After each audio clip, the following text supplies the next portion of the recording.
Hello everyone and welcome to the spotlight video for Darius. I just started a game on deity. The Persians do not have a starting bias. You might think it starts near desert, but it actually doesn't. It just starts wherever it feels like. Can be good, can be bad, of course. And as you can see, we have a fairly good one this time. Persia has the ability to make golden ages last 50% longer, and it provides you with some combat bonuses during those golden ages, and that's a fairly interesting and interactive ability. So the important thing there is that it really drastically changes how combat works when the buff is active. Since you have a 3 move on a regular unit, you can have things like, for example, a composite bow with logistics, and 3 move can do move, shoot, shoot, or move, shoot, move, meaning you can put it inside the range of a city, shoot, and move it out of the range. And that changes everything, of course. But it does require logistics, otherwise your attack stops at 2. And when you do have logistics, it might not be needed, but it's still an extremely powerful ability to get extra move. So you might be looking at ways to increase both the duration and frequency of your golden ages. Now, to increase the duration, you have basically 2 options. You can do Chichen Itza, or you can do the policy from Freedom. Freedom comes a little late, and Chichen Itza is, it's not really something you can get on deity very often, if ever. I don't think I've ever had it, so if you want a bonus, you just have to conquer it. But it's still going to be helpful. The 50% bonuses are additive and not multiplicative, so at most you're going to have golden ages that last for 2.5 times the normal amount. So normal amount of time is 10 rounds for a normal one and 8 for one generated by a great artist. Triggering extra golden ages, well, we have a representation. In a domination game you often want to go tradition plus liberty, so then taking representation is something you can do. You can open citizenship and then wait for your units to get into position, then trigger representation and go. That's definitely a strategy. If you do decide to go into aesthetics, you get 2 golden ages, 1 from this one and possibly 1 from this one if you choose to sacrifice it.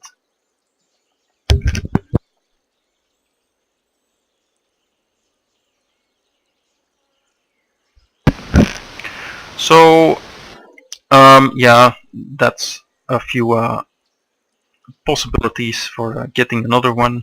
The only other way, I think, is just winning the World Fair, or well, there is also the Taj Mahal, of course. If you build the Taj Mahal, you get a golden age.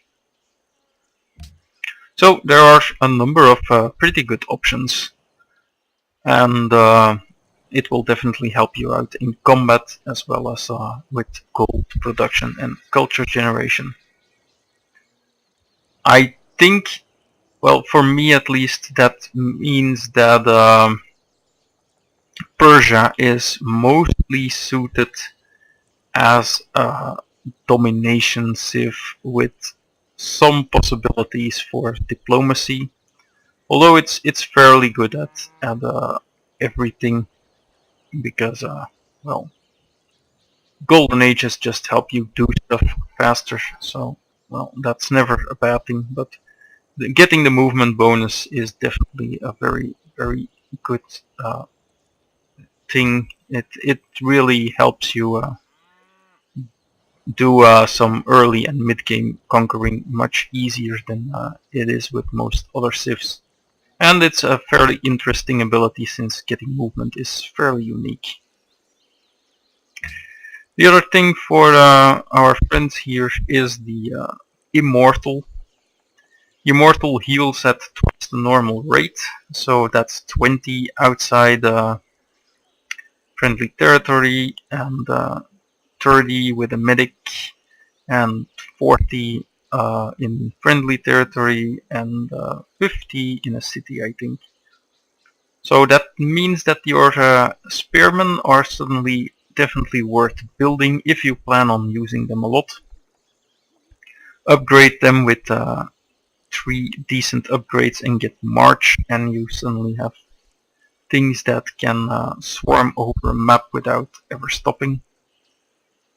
It's not quite that easy, of course, because they are obsolete fairly easily, so if you go for an army of immortals plus composite bows, then you should take into account that you will need to rush civil service as soon as possible for the upgrade to pikemen.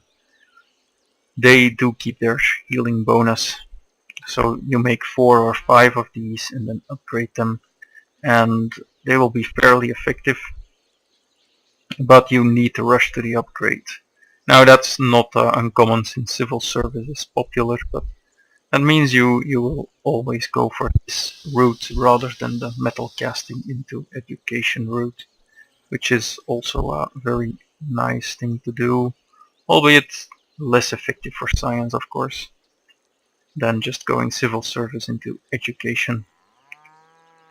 So yeah, it's a decent unit for early game combat, though, well, I generally dislike building spearmen. These are among the best that you can get in the game, I think. Better than the Pictish warriors of the Celts, at least.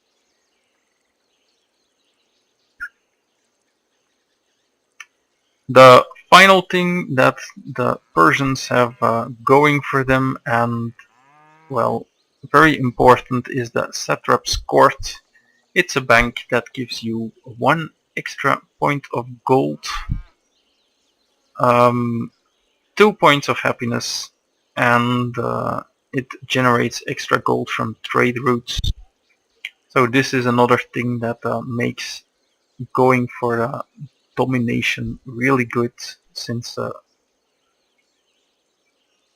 puppets prioritize gold buildings quite often, especially if they also give happiness. Then they should be building them fairly soon every time. It even combines with freedom for a total of 4 local happiness. That's quite a lot from one building. And that means that you can have your puppet empire with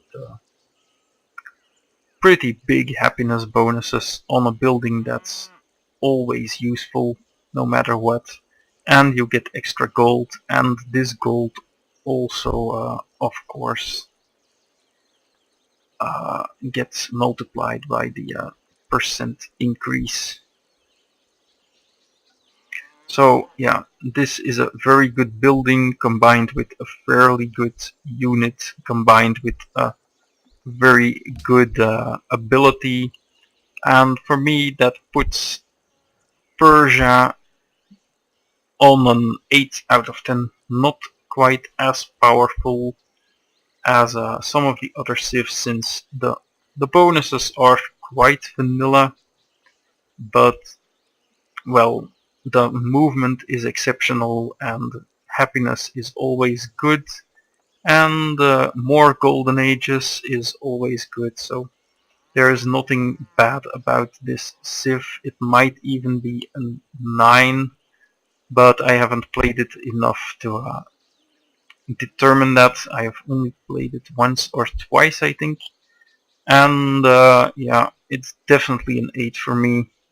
So there you have it.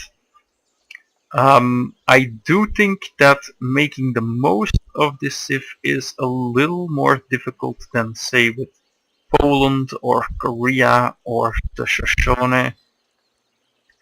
So I would not necessarily recommend that you play this early on in your career, because it will require a lot of thought and a lot of planning to make most use out of the Golden Age bonuses.